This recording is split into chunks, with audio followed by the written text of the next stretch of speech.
मध्य प्रदेश के सीधी जिले में लगातार जो है आदिवासियों के लिए रहने के लिए जो है कहीं ना कहीं ज़मीन घटती जा रही है। हालांकि मैं आपको बता दूं कि हमारे दो का एक जो है योजना चली थी, लेकिन उसमें बहुत कम लोग जो है साथ दिए। उनका कहना ये था कि सरकारी जो नौकरी करने वाले हैं या फिर जो सरकारी नौकर हैं उनको बताया जाए, हम अगर 4 भी बच्चा पैदा कर ले तो क्या गम है। ये सारी चीज़ें कहीं ना कहीं देखने को मिली और आज भी जो है हमारे दो को लेकर के कोई भी योजना में बहुत कम ऐसे लोग हैं जो कि साथ ले रहे हो। इसलिए जो है देखा ये जाता है कि भूमि की कमी पड़ती जा रही और लगातार जनसंख्या की वृद्धि होती जा रही।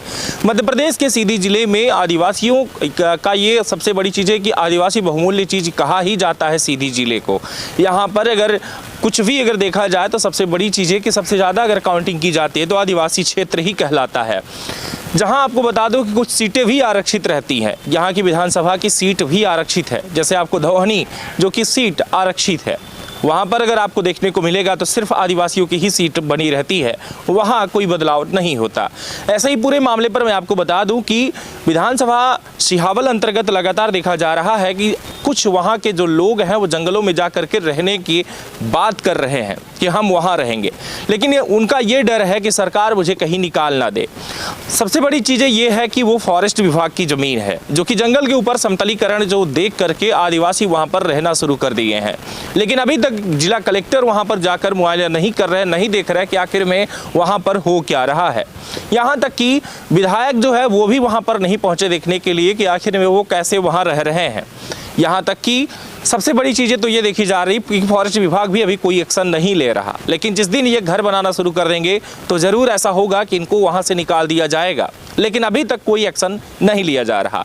लेकिन अब हाल ये हो चुका है कि वहाँ पर आम जनता जो कि गरीब जन है, जिनके पास भूमिहीन जो है और कुछ ऐसे हैं जिनके पास ज़मीन है लेकिन अपने बच्चों के लिए फिर भी वहाँ पर जाकर ज़मीन जो है कब्जा करने का प्रयास कर रहे हैं। ऐसे लोग वहाँ पर ढेर सारे लोग मौजूद हो चुके हैं, लेकिन अब उनका ये डर जो है वो रोड तक उनको ला दिया है। जहाँ मैं आपको बता दूं कि अमिलिया थाना से लेकर के जो कि हनुमाना रोड पर ये लगातार जाम देखने को मिल पा रहा है। ये माहौल ऐसा बना हुआ है कि इनका कहना यह है कि मुझे भूमि दिया जाए या फिर वहाँ का कब्जा या पट्टा मेरे नाम से बनाया जाए। अगर नहीं बनाया जाएगा तो हम कब्जा करेंगे जबरन। यहाँ तक कि अगर हम लोगों के पास भूमि नहीं है तो अगर यहाँ आप नहीं देंगे तो कहीं अन्य जगह दीजिए, लेकिन सरकार मुझे ज़मीन दे। माननीय शिवराज सिंह चौहान जी से, मुख्यमंत्री से लगातार जो है उनकी मांगे चल रही है। यहाँ तक कि उनका ये कहना है कि पट्टा कुछ लोगों को जो दिया गया है वो हमें भी दिया जाए। अगर आप हमें पट्टा नहीं देते हैं तो हम आखिर में रहेंगे तो रहेंगे कहाँ। इस पूरे मामले पर जो है अमिलिया थाना अंतर्गत का जो ये मामला है, जो कि रोड पर धरना प्रदर्शन सुबह के 10-11 बजे से लेकर शाम को 5 बजे तक ये धरना प्रदर्शन जारी रहा, जहाँ पुलिस लगातार वहाँ पर नियंत्रण बनाने का प्रयास करती रही, लेकिन वो जाम नहीं खुल पाया। शाम को 5 बजते ही ये देखा गया कि आमजन जो वहाँ पर मौजूद थे वो धीरे धीरे अपने घर की तरफ मालवेशियों को देखने के लिए जैसे वहाँ से निकलना शुरू हुए, धीरे धीरे वहाँ से जाम हट गया। समझाइश भी दी गई, पुलिस ने काफ़ी मेहनत किया, मशक्कत किया, लेकिन इसका कोई असर देखने को नहीं मिला। सीधी जिले में जो है इस तरीके से पहली बार नहीं बल्कि कई ऐसी मामले जो है देखे जाते हैं, कई ऐसे मामले देखे जाते हैं जहाँ पर कहीं ना कहीं जिले भर में ये परिस्थितियाँ बन जाती है कि आए दिन कोई ना कोई चक्का जाम कर ही देता है, लेकिन चक्का जाम का परिणाम किसे भोगना पड़ता है ये भी हम आपको बताएंगे। आम जनता जब रोड पर चल देती है उसे ये नहीं पता होता कि हमें जो है सामने जाकर लगभग घंटों का या 2 घंटे या 4 घंटे का इंतजार करना पड़ेगा। कुछ रोड तो ऐसी होती हैं जहाँ पर लगातार देखा जाता है कि रोड की जो परिस्थितियाँ होती हैं कि मतलब उसके पास कोई कट नहीं होते, यानी कि बाईपास वहाँ पर या फिर कोई ऐसी रूट जो कि बाहर निकाल दे, ऐसी कोई रूट नहीं होती, एक ही रूट होती है। कभी ऐसी रूट अगर जाम हो जाती है तो लगभग घंटों का बदहाल स्थिति जो रह जाती है यही रहती है कि वो लगभग घंटों इंतज़ार करते रहते हैं, इसके बावजूद भी वो निकल नहीं पाते हैं।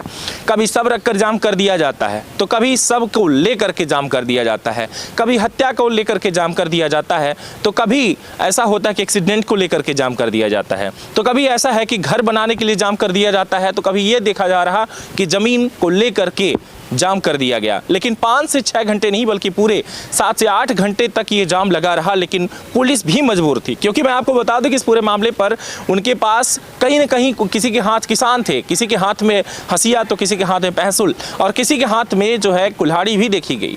स्थितियाँ ये थी कि अगर आक्रोश पैदा हो जाता तो शायद मारपीट भी हो सकती थी, काफ़ी गंभीर मामला था। लेकिन अभी जो है इस पूरे मामले पर मैं आपको बता दूं कि खास कोई एक्शन देखने को नहीं मिला, लेकिन जिला कलेक्टर इस पर क्या करेंगे ये भी देखने को नहीं मिला। जिला कलेक्टर अगर मौके या वारदात पर वहाँ पर पहुँचे नहीं। लेकिन सबसे बड़ी चीज़ें जो ये देखी जा रही हैं कि आखिर में ये जो धरना प्रदर्शन चल रहा है ये है क्या, इन्हें ज़मीन मिलेगी या नहीं मिलेगी। सवाल कई सारे हैं जिसके साथ मैं आपको छोड़ के जा रहा हूं।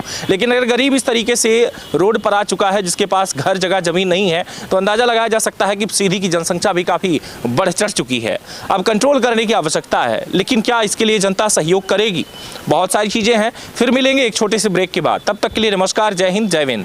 अगर आप देख रहे हैं यूट्यूब पर तो यूट्यूब चैनल को सब्सक्राइब करिएगा, बगल में बेल आइकन जरूर दबाइएगा। अगर इस खबर को आप फेसबुक पर देख रहे हैं तो फेसबुक पेज से आप फॉलो जरूर करिए इसे, और खासकर इसमें भी बेल आइकन नोटिफिकेशन जरूर ऑन करिएगा ताकि आपको हर खबर तरंग न्यूज़ की मिलती रहे। साथ में आप 1 शेयर जरूर करिए ताकि इस खबर को और भी आगे बढ़ाया जा सके और अन्य व्यक्ति तक भी पहुंचाने में सहयोग करें। लगातार बने रहें। बहुत बहुत धन्यवाद।